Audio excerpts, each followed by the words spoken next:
ವೀಕ್ಷಕರೇ, ವೀಕ್ಷಿಸಿ ವೀಕ್ಷಿಸಿ ವೀಕ್ಷಿಸಿ ಈಶ್ವರ ಬೆಳಕು ನ್ಯೂಸ್ ಕನ್ನಡ ಸುದ್ದಿವಾಹಿನಿ.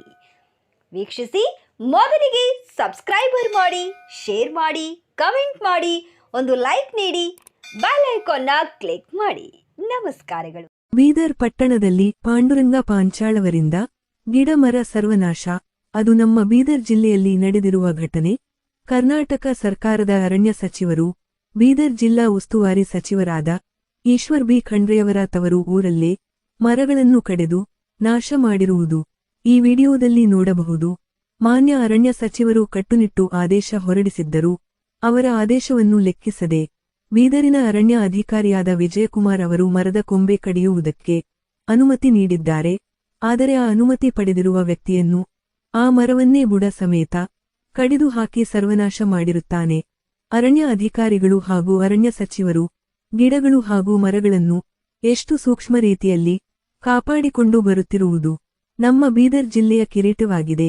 ಈ ಮರವನ್ನು ದಿನಾಂಕ 25/05/2025 ರಂದು ಬೀದರ್ ಜಿಲ್ಲೆ ಬೀದರ್ ತಾಲೂಕಿನ ಬೀದರ್ ಗುಂಪ ರಸ್ತೆಯಲ್ಲಿರುವ ಕುಂಬಾರ್ವಾಡ ಕ್ರಾಸ್ ಹತ್ತಿರ ನೂರಾರು ಶಾಲಾ ಕಾಲೇಜು ವಿದ್ಯಾರ್ಥಿಗಳಿಗೆ ಹಾಗೂ ಮಕ್ಕಳಿಗೆ ಆಸರೆ ಆಗಿರುವ ಮರವನ್ನು ವಿನಾಕಾರಣ ಮರವನ್ನು ಸರ್ವನಾಶ ಮಾಡಿರುವುದು ಈ ವಿಡಿಯೋದಲ್ಲಿ ನೋಡಬಹುದು. ಎಂಜಲ ಕಾಸಿಗಾಗಿ ಮರವನ್ನು ಕಡಿಯುವುದಕ್ಕೆ ಪರವಾನಿಗೆ ನೀಡಿರುವ ಸಂಬಂಧಪಟ್ಟ ಅರಣ್ಯ ಅಧಿಕಾರಿಗಳ ವಿರುದ್ಧ ಮಾಧ್ಯಮದ ಮುಖಾಂತರ ನರಸಿಂಗ್ ಸಾಮ್ರಾಟ್ ಅವರು ರೊಚ್ಚಿಗೆದ್ದಿದ್ದಾರೆ. ನೂರಾರು ಮಕ್ಕಳು ಶಾಲೆ ಕಾಲೇಜುದಿಂದ ಬಂದು ಆ ಮರದ ಕೆಳಗೆ ನೆರಳಿಗಾಗಿ ನಿಲ್ಲುತ್ತಿದ್ದರು. ಇವಾಗ ಮರವನ್ನು ಕಡಿದಿರುವುದರಿಂದ ನೂರಾರು ಮಕ್ಕಳಿಗೆ ಬಿಸಿಲಲ್ಲಿ ನಿಲ್ಲುವ ಪರಿಸ್ಥಿತಿ ತಂದಿದ್ದಾರೆ. ಅಂತ ನೀಚ ಅರಣ್ಯ ಅಧಿಕಾರಿಗಳು ಕೂಡಲೇ ವಜಾಗೊಳಿಸಬೇಕೆಂದು ಹಾಗೂ ಆ ಮರವನ್ನು ಕಡಿದಿರುವ ವ್ಯಕ್ತಿಯ ವಿರುದ್ಧ ಕಾನೂನು ರೀತಿ ಕ್ರಮ ಜರುಗಿಸಬೇಕೆಂದು ನರಸಿಂಗ್ ಎಂ ಸಾಮ್ರಾಟ್ ಜಿಲ್ಲಾ ಅಧ್ಯಕ್ಷರು ಭೀಮ್ ಟೈಗರ್ ಸೇನಾ ಬೀದರ್ ಗುಡುಗಿದ್ದಾರೆ. ವರದಿ ಸತೀಶ್ ಕುಮಾರ್ ಕಲಾ ಬೀದರ್. ಗೆಳೆಯರೇ ನಮಸ್ಕಾರ. ನಾನು ನರಸಿಂಗ್ ಸಾಮ್ರಾಟ್ ಭೀಮ್ ಟೈಗರ್ ಸೇನಾ ಜಿಲ್ಲಾಧ್ಯಕ್ಷ ಬೀದರ್.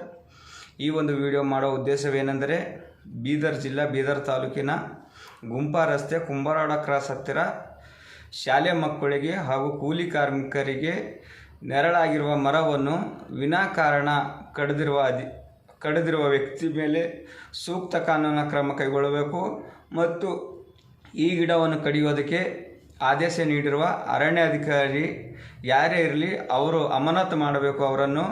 ಯಾಕಂದರೆ ಈ ಗಿಡವನ್ನು ಸುಮಾರು 20 ವರ್ಷ ಮೇಲ್ಪಟ್ಟು ಇದ್ದಿರುವ ಗಿಡ.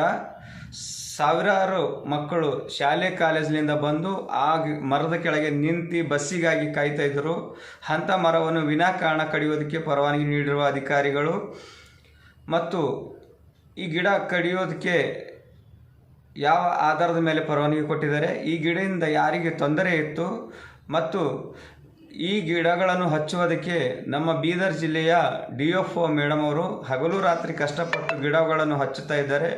ಅಂಥದನ್ನು ಲೆಕ್ಕಿಸದೆ 20 ವರ್ಷ ಮೇಲ್ಪಟ್ಟಿರುವ ಗಿಡವನ್ನು ಕಡಿಯೋದಕ್ಕೆ ಪರವಾನಗಿ ನೀಡಿರುವ ಅಧಿಕಾರಿ ಯಾರೇ ಇರಲಿ ಅವರನ್ನು ಅಮಾನತು ಮಾಡಿಸಬೇಕು. ಮತ್ತು ಯಾವುದೇ ಮರವನ್ನು ಕಡಿದಿರುವ ವ್ಯಕ್ತಿಯನ್ನು ಸುಮಾರು 1 ಲಕ್ಷ ದಂಡ ಮತ್ತು ಕಾನೂನು ಪ್ರಕಾರ ಕ್ರಮ ಕೈಗೊಂಡು ಅವರಿಗೆ ಕಾನೂನು ರೀತಿ ಶಿಕ್ಷೆಯನ್ನು ನೀಡಬೇಕು ಅಂಥೇಳಿ ಅರಣ್ಯ ಸಚಿವರು ಆದೇಶ ಇದ್ದರೂ ಕೂಡ ಅಂಥ ಒಂದು ಯಾವುದೇ ಆದೇಶಗಳನ್ನು ಲೆಕ್ಕಿಸದೆ ಪರವಾನಗಿ ನೀಡಿರುವ ಅಧಿಕಾರಿ ಅವರು ಯಾರೇ ಇರಲಿ ಅವರ ಮೇಲೆ ಕಾನೂನು ರೀತಿ ಕ್ರಮ ಕೈಗೊಂಡು ಅವರನ್ನು ಅಮಾನತುಗೊಳ್ಳಬೇಕು.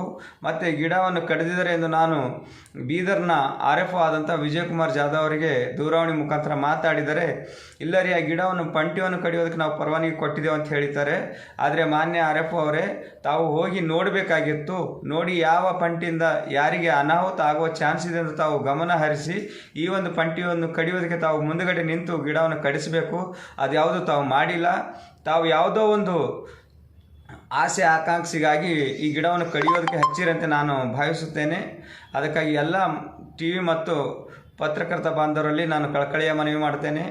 ಈ ಒಂದು ಗಿಡವನ್ನು ಕಡಿದಿರುವ ವ್ಯಕ್ತಿ ಮೇಲೆ ಕಾನೂನು ರೀತಿ ಕ್ರಮ ಕೈಗೊಂಡು ಸಚಿವರ ಆದೇಶದಂತೆ ಅವರನ್ನು ದಂಡ ಹಚ್ಚಿ ಮತ್ತು ಈ ಗಿಡವನ್ನು ಕಡಿಯೋದಕ್ಕೆ ಪರವಾನಗಿ ನೀಡಿರುವ ಅರಣ್ಯಾಧಿಕಾರಿ ಯಾರೇ ಇರಲಿ ಅವರನ್ನು ಅಮಾನತು ಮಾಡಿಸಬೇಕು ಅಂತ ತಮ್ಮಲ್ಲಿ ಮಾಧ್ಯಮದ ಮುಖಾಂತರ ಈ ಒಂದು ಸುದ್ದಿ ಮಾಡಬೇಕು ಅಂತ ತಮ್ಮಲ್ಲಿ ಕೇಳಿಕೊಳ್ಳುತ್ತೇನೆ.